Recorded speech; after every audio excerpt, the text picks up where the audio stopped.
Welcome to Communicast, a communication skills podcast. I'm Scott D'Amico, President of Communispawn.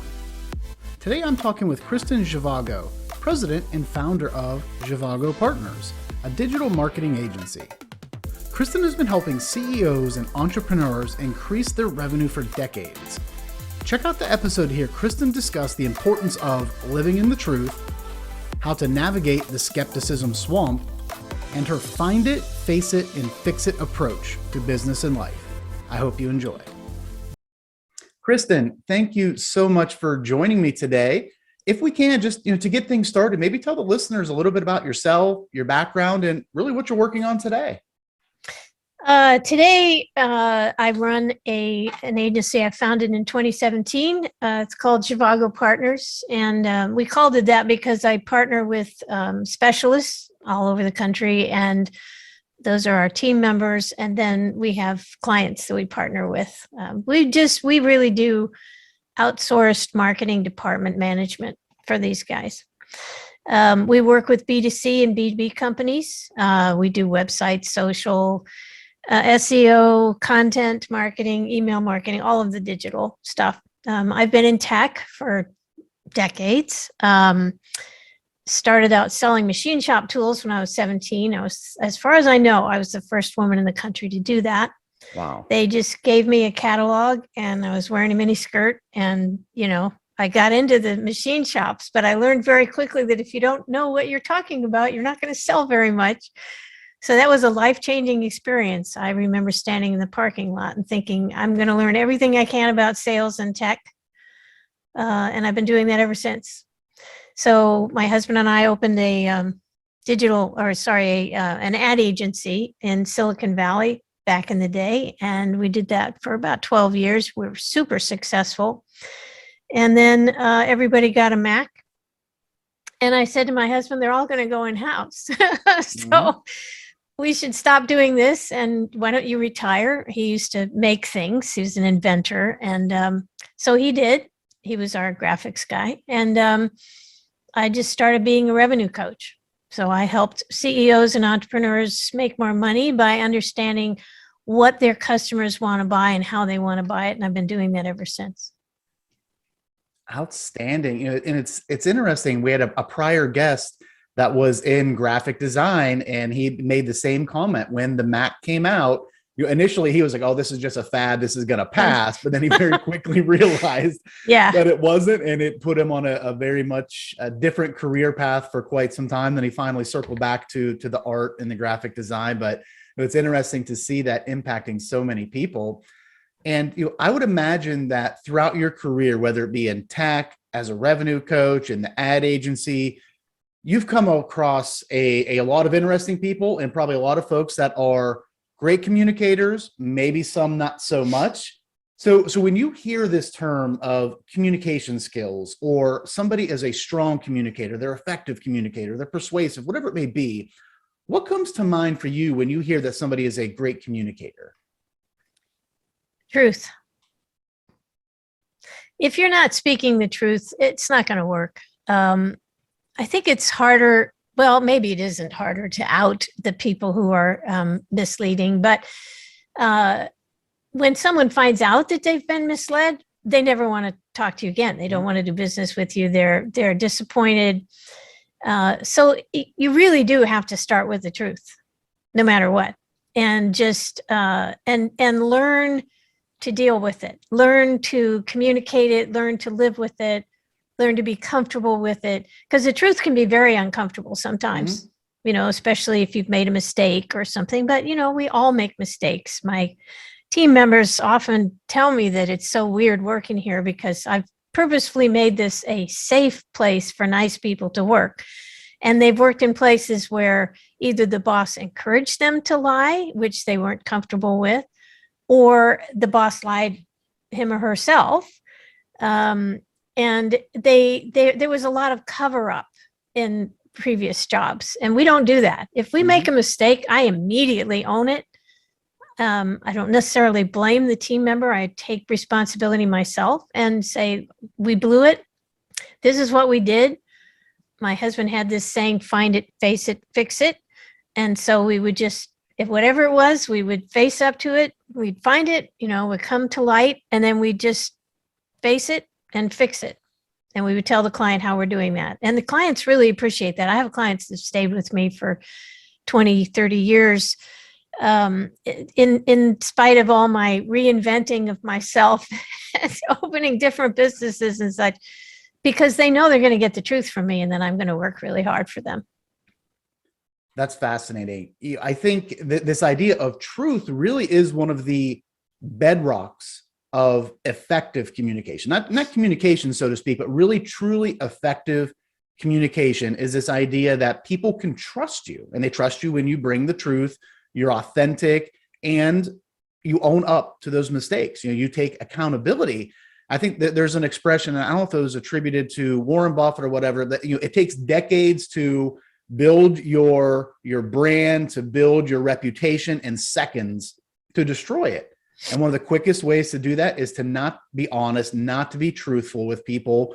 You see, unfortunately, a lot in the sales environment where, whether it is just people are greedy and they're trying to earn more, or they're under pressure from the leader with their thumb on them trying to hit a number, that they stray outside of those lines, and it's a recipe for disaster. And I love how you mentioned that you've created this environment where it's a safe space, and I'm assuming, maybe you can elaborate more, but where it's safe to fail, right? It's okay that this happens. And I think when you create those environments, that's where you're going to have people that are comfortable being honest and working in the best interest of your clients. Yeah, it's interesting about safe to fail. I think most of the lying comes from fear rather than greed. There's much more greed in the movies than there is out there in the real world. And in fact, as I've helped clients sell into big corporations, I tell them, because I have done rent a VP jobs when I was a revenue coach, I would go in and turn around marketing and sales departments for big corporations. And the first thing I noticed was that I had to calm myself down by about 80% because they couldn't handle the entrepreneurial energy. And the second thing I noticed was when you first got there, they sort of gave you this little whiteboard, this invisible but not really invisible whiteboard that hung around your neck. And every time you made a mistake, a little black mark got on your whiteboard. And in the corporate environment, those black marks are never forgotten and they're never forgiven. And so if you end up with a whole bunch of black marks on your whiteboard, after a while, nobody pays any attention to what you say. It's very sad, but that's what happens. So people will do anything to avoid those black marks on their whiteboards. And so there's a fear of embarrassment, a fear of making the wrong decision. And people selling into the B2B corporate environment have no idea. They tend to ignore this fact that that's what's actually driving the sale. Which is why price often ends up being something big, because the person wants to be able to go into the CEO and say, I saved $20,000 on this deal. That's a big, that's not a black mark on your whiteboard. So I think that's the main thing, is just understanding that it does come from fear. And I have to say something about salespeople. I call myself a recovering salesperson because I'm naturally able to sell. I've been selling since I was a kid. I used to sell rocks in the neighborhood, believe it or not. And very kind women who answered the door would buy them from me. I had no idea at the time that it was because they were so kind. It had nothing to do with the goodness of me or the rocks. I love it. But anyway, so I'm a recovering salesperson. And what I mean by that is that I know that you get into sales. One of the reasons you get into sales is because you like the security of knowing a lot about something and being the expert in that particular area. And so you don't want to be caught out not knowing something, and you don't want to be negative in any way. The problem is the whole selling thing doesn't work anymore, because the customer can go online and find out 80-90% of what they need to know, even from other customers. And by the time they come to you, they just have a couple of very specific questions left. And they don't want you to do your whole pitch. Mhm. They've seen the whole pitch. So they just want that tiny little bit. And so one of the tricks with selling is not to sell, but to make it easy for them to buy by completely understanding, okay, they just have questions for me. I need to give them the answer. And if I don't know the answer, I'll say, I don't know. And I'll find out for you and I'll get back to you tomorrow or something. So that's something that all salespeople need to learn now, because the normal pitch and push and aggression and commission and all that stuff, it's not working. The customers are completely over it. I mean, like for 10 years now. Yeah. And that is huge from a salesperson's perspective, to be comfortable enough to say, you know what, I don't know.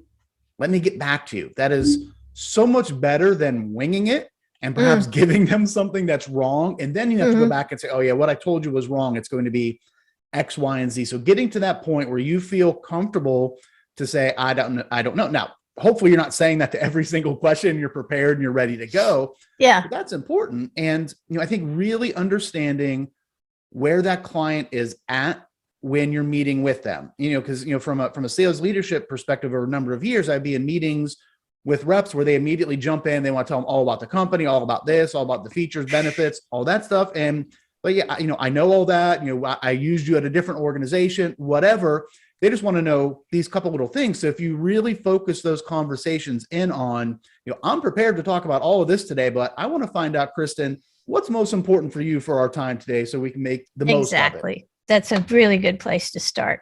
It's a novel approach, but it's surprising how often it doesn't happen, where people just want to dump all their information, because it almost kind of goes back to the power dynamic of, I have all this information, I've learned all this, now I'm going to give it to you. But quite honestly, today, most people already have that. It's on the website, it's on social media, all that stuff. And it's from referrals. No, it's also a control thing. And I think when I hit 50, I got over myself in terms of control. You're not in control of that conversation. They are. And your job is to let them be in control of it, so that you don't bore them to tears by going backwards and talking about stuff they already know. And as you were saying, if you do say something wrong, 9 times out of 10, because when you're selling to them, they're playing poker. They're not going to tell you what they're really thinking. So I can't tell you how many times the salesperson has blown it and said something to me that made me think, oh man, I'll never do business with this company. Maybe the salesperson is negative or gossiping about management or complaining about management or something, like, oh, well, they won't let me do that, which really makes management look bad. And that makes me not want to work with them. But I don't say, well, actually I do, because I train salespeople, but I feel sorry for them.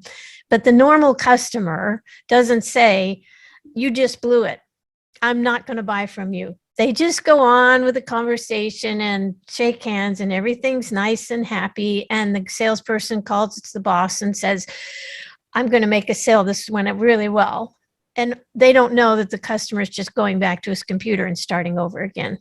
Yeah, definitely. No, it is. It's important. Like you said, focus in on the customer, be honest, and be willing to say, I don't know. I think if you could just work on those 3 things from a salesperson's perspective, that's the recipe. Career trajectory is going to be so much better. Oh yeah, absolutely. So we've hit on a few things, but if you think of, the environment that we're in today, whether it's a salesperson, data analyst, whatever it may be, just within a business setting, what are maybe 2 or 3 additional skills that we haven't hit on that are, you think, really crucial, communication skills that are really crucial to be able to operate effectively in today's work environment?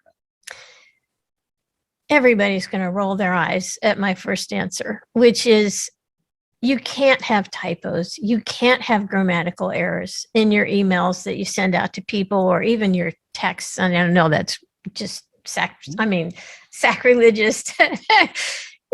Once you get to know somebody, yes, of course, you can say the letter U instead of you and things like that.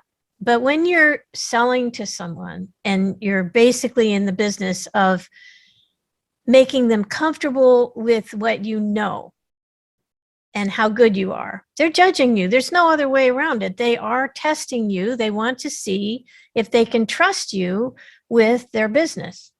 And again, they're trying to avoid that black mark on their whiteboard. They don't want you to send an email to them and CC the CEO because he was interested or she was interested in the answer and have a big bunch of errors in there.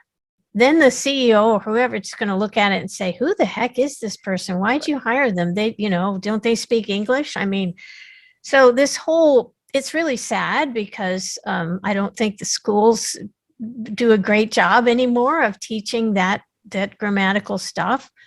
But it's really important.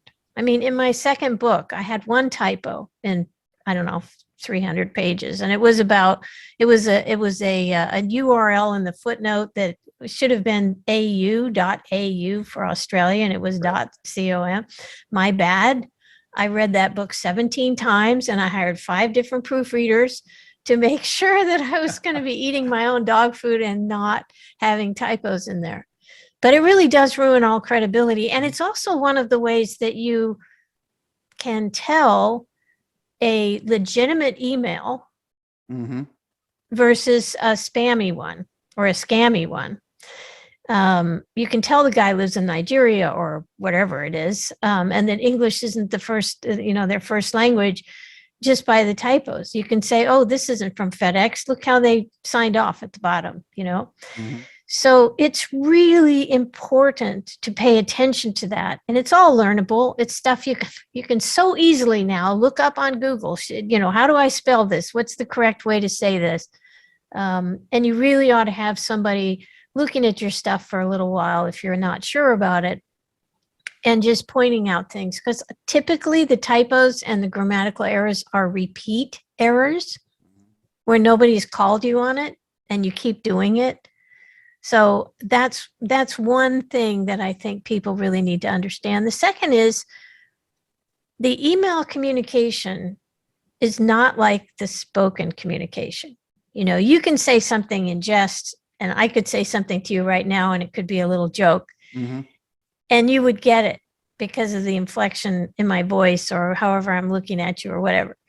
But in an email and printed stuff, people actually read through their own filters. I used to laugh with my husband because I would say something to him like, well, I don't think that's a good idea. And that's how I would say it. And he would hear, because I'd call it a wife filter, he would hear, oh, I don't think that's a good idea.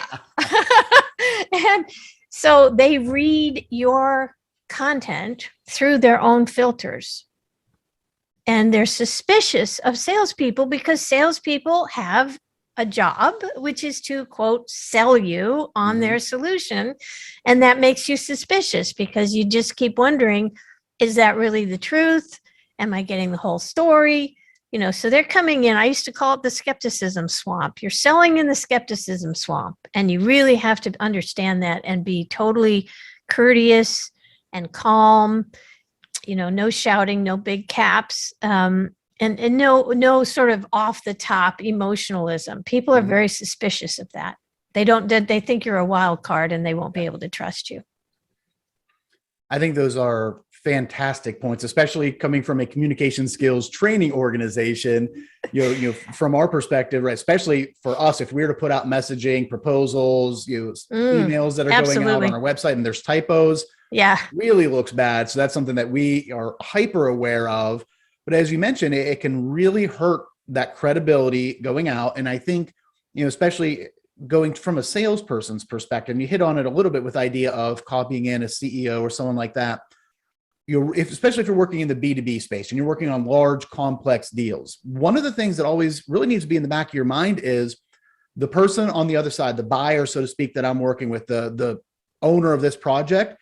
Oftentimes their career could be on the line for this. If they're investing hundreds of thousands or millions or tens of millions of dollars of their organization's funds into your solutions, and it doesn't go well because of miscommunications or just not rolled out effectively, that's their neck on the line. So oftentimes they need that reassurance or want that reassurance that they're working with solid professionals. And a great way to do that is through your communication. And as you mentioned, when you put it in black and white, whether it's on paper or digital in emails or text, the tone, the inflection, some of the context is gone. And some 5 people could read a statement and come away with 5 different things. So you absolutely always think about, how would this be received by others? Now that is, I love it. Now, Kristin, you've mentioned you throughout your career, working in tech with startups, with founders, being, I think you said the first female to sell machine tools at 17, leading your agency now. What are some of these skills that you really attribute to your career success? If you had to narrow it down to say 1 or 2, these are probably the most critical things. Well, I go back to that truth thing again. People want to give money to people they trust and that will take good care of them and their investment. They don't want to be disappointed. So I do everything I can with all my people. Everybody knows that, first of all, we don't work with any jerks. So that's one of the reasons this is a safe place for nice people to work, because there's no jerk, there's no diva standing there with hands on hips and making things harder. My definition of jerks and divas is that they make things harder for everybody. I don't care why. I don't care how. It doesn't matter to me what their psychological issues were that led them to do that. But actually, being a jerk is a decision that you make early in life when you start dealing with public situations like daycare or kindergarten or whatever. And you are subject to the usual not so nice things that happen where, they call it bullying now, and they did back in the day, but it's just when somebody is rude to you and your feelings are hurt, and you have to decide, how am I going to handle this? Am I going to be nice and figure it out and take it gracefully, or am I just going to make life harder for everybody else and be the jerk? So jerks know who they are. I have a little test that I use to figure out, and I'm not going to say what it is, but I do have a little test, and it helps me understand right away if someone's a jerk. And so, and I've even had a client I had to drop because that client was great, but he hired a diva and everything started going downhill. And my best people were just, all my people are my best people, but the people working on the account were just so frustrated. We can't, we tried to get in this, she answered this, she said that, and oh geez, it's all confusing. And suddenly the machine wasn't working. And I had to go to the client and say, I'm sorry, and I'm not going to say it's her or us because you've hired her and that's fine, but you're on your own. I can't bring this energy into my organization. So I think the main thing first is just being someone that other people can trust, and having a genuine concern for their welfare. My people know I love them. My people know I'll do anything to help them. I'll be available at any hour to answer questions. And if something is just the slightest bit wrong, I'm going to focus on it and we're going to fix it. They know that. And my clients know that. And if you're that kind of person, see, I think communication is more about character than it is, and your behavior, than it is about communication rules and specific, outside of the grammatical stuff, which is very much rule based. But the essence of it is caring for people and being a comforting kind of person that takes care of other people. Everybody knows if you care about them or not.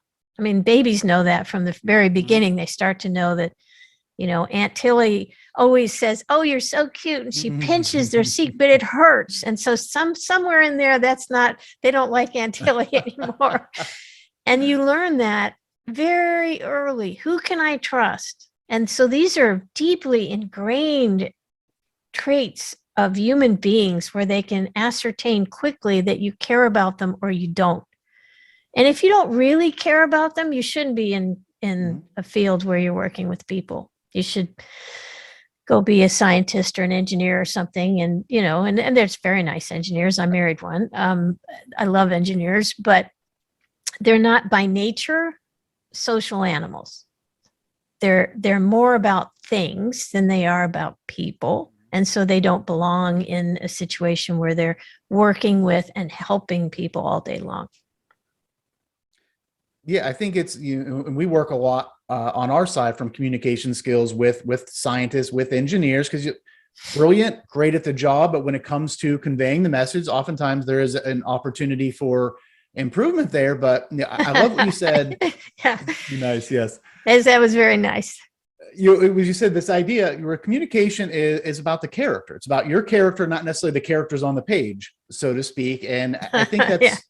that's really important to know, because you could have maybe all the right words, but if you are not backing them up with your actions, there's that disconnect. And then that's what's going to break down the trust. And I think where a lot of people miss the mark, whether it is when they move into people leadership roles or they're in a business that's serving customers, is it's not about you anymore. It's about the others, right? From a people leader, from a business leader, right now, the world is about the clients. How do we best serve them? And it's about my people. How do I best take care of them to help them to be successful, whatever that may mean for them? For some people, it's climbing the ladder and continue to get promotions. Other people, it's just making more money. Other people just feeling safe and secure in their job. So it's really understanding it's not about me, it's about you, and then communicating that based on what you know about the person, the client, the solution, the problem that they're trying to solve. Absolutely. Yeah, that was very well put.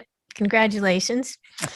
And I have to say, after hearing all of that, I have to say that one of the things that's kind of messing everybody up right now, especially people new to the workplace, is the social media aspect. Mm-hmm. The abbreviation for social media is so me. It's so me. It's so about me. And I know. There are thousands, maybe millions of people out there. There's all these women doing TikTok videos and making $17,000 a month and stuff like that. And that's fine if that's what they want to do. But when you are out in the working world and you are working with people and trying to give them what they need, it can't be so me. Mm-hmm. It has to be, just like you just said, it has to be so them. It's all about them. And people would say, well, what about taking care of yourself? And I have to say, the most satisfying thing to me, I mean, I'm actually in business. I finally figured out when in my 20s that I want to help people realize their dreams. And I ended up doing it the way I do it because I love entrepreneurs, I love engineers, I love people who invent things and try to make something better. And they have a dream, and I'm trying to help them realize it. And the big stumbling block is just what you said. There's an opportunity for improvement in the communication area. And so I've been trying to help them with that for years and years. And I love it. It's the most satisfying thing.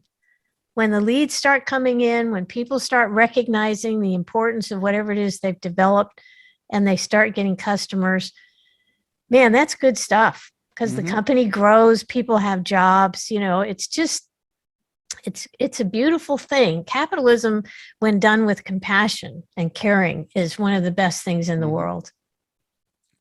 Absolutely. And I never really thought about it the way that you had just mentioned, this idea of trying to take care of yourself as a leader. And I do think it's important to, to be healthy and get sleep and stuff, all those things. Absolutely. And I do that myself. But as I think back from, the times I'm traveling a lot, going back and forth time zones and jet lag and long days and, all over town and Ubers and taxis and everything, you're exhausted. But just when it clicks, when you have that one-on-one with someone on your team and then you see the light go off and they get really excited, or they close the big deal, or you're with a client and a project rolls out and they start to see the ROI from it. That's when you know that you're in the right role, is when that just drives you and gets you so excited and kind of keeps you moving through it. So I think that's, a good test for that is, are these the things that are getting me excited and energized to keep going? Absolutely. So, Kristin, so if you think throughout your career, who has been somebody that has, perhaps impacted your communication style, and what did you take from them that you kind of made your own? I'd have to say my husband. we were together 45 years. He fought cancer, fatal cancer.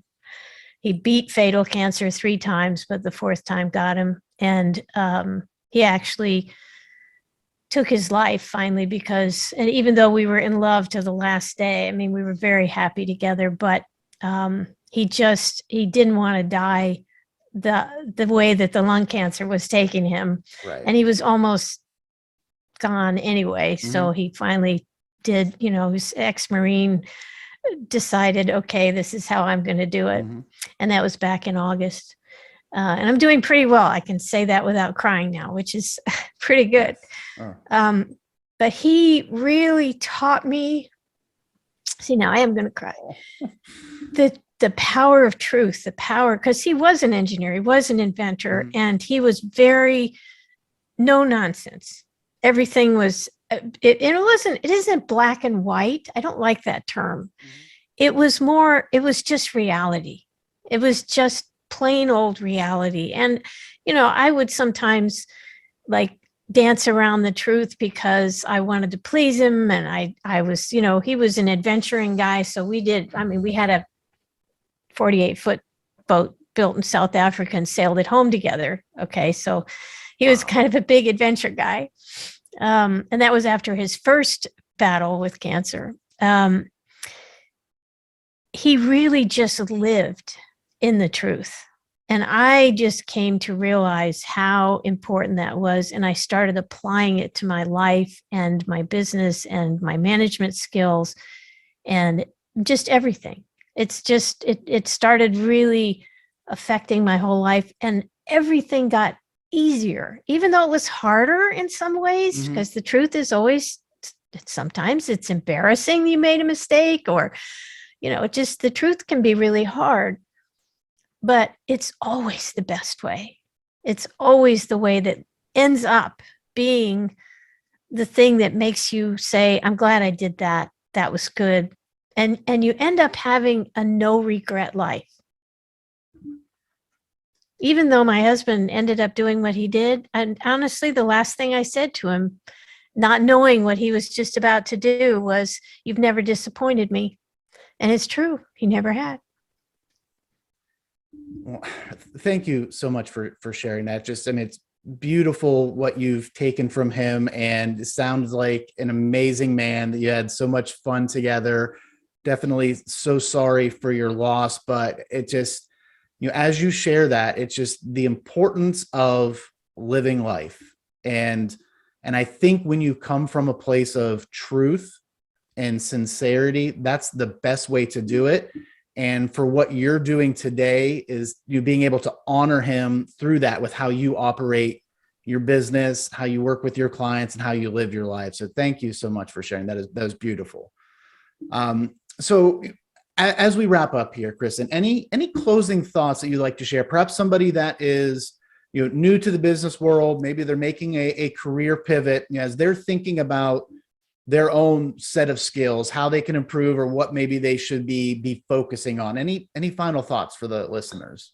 Yeah, for somebody in that frame of mind, I do a lot of question answering on Quora. People ask questions, and I'm in an entrepreneurial group, so I get a lot of questions. And I noticed that so many of them are based on things like, this is what I heard, and is that true? Is this how it works? Or what are the 5 things that entrepreneurs need to be careful of? Or, they're sort of coming into it like there's going to be a rule book and a test at the end of the day. Yeah. It isn't like that at all. It's people. It's taking care of people. It's finding a need and then filling it. I mean, again, growing up in tech and looking around, I used to be a headhunter. So after I did the machine shop thing and all that, I ended up being a tech headhunter for about 5 years in Silicon Valley. And I interviewed probably thousands of engineers in that time. And then I would go to the companies where they worked and understand. And then I would very carefully place the right person in the right job. And I really enjoyed that work. I didn't like the people in the business, but I liked that whole other process. And I really, I knew that these guys who I really liked had a problem that they couldn't communicate properly, and that it was just going to ruin the whole thing for them. It made the difference between some good idea that some guy came up with that never went anywhere versus something that took off. Mm-hmm. And it's powerful, but it really does. I mean, years later now, having gone through all the experience, I've worked with hundreds of companies. I've interviewed thousands of their customers. I have a lot of experience doing this, and I can tell you absolutely 100%, it's not about rules. It's not about some secret formula, the magic bean. It's about seeing the human beings in front of you, understanding what they're struggling with, finding it out, being a detective, find it, face it, and then figuring out, how can I help these people? What could I do that maybe nobody else is doing, or people are not doing it well? I mean, you look at Steve Jobs. People talk about what a genius he was, and he was a genius. Mm-hmm. But he spent the first half of his days going into Apple stores and talking to customers, and nobody ever talks about that. And then he'd spend the second half of his day trying to get his product people to give the customers what they wanted. He did that. That's why he was so successful. That's why his products, that's why Apple can charge so much more for their products, even to this day. So to me, that's what it's all about. That is fantastic. I think a great way to wrap up is take care of people. And that means a number of things. But I think at the end of the day, if you are truthful, genuine, and take care of people, regardless of what you're doing, you're going to be successful. That is correct. Thank you so much for joining me. I hope you have a great rest of your day. You too. Thanks. A special thank you again to my guest, Kristin Zhivago, for not only sharing her business expertise, but some pretty amazing advice on the importance of living a no-regret life. And some of the things that she shared around how to do that really focus in on taking care of people, don't work with jerks, live in the truth, and be very clear with your communications. I hope you enjoyed this episode and took away a few pieces you can incorporate into your own communication style. If you enjoyed it, I highly encourage you to subscribe to the podcast so you can be notified of new episodes. Thanks, and have a great day.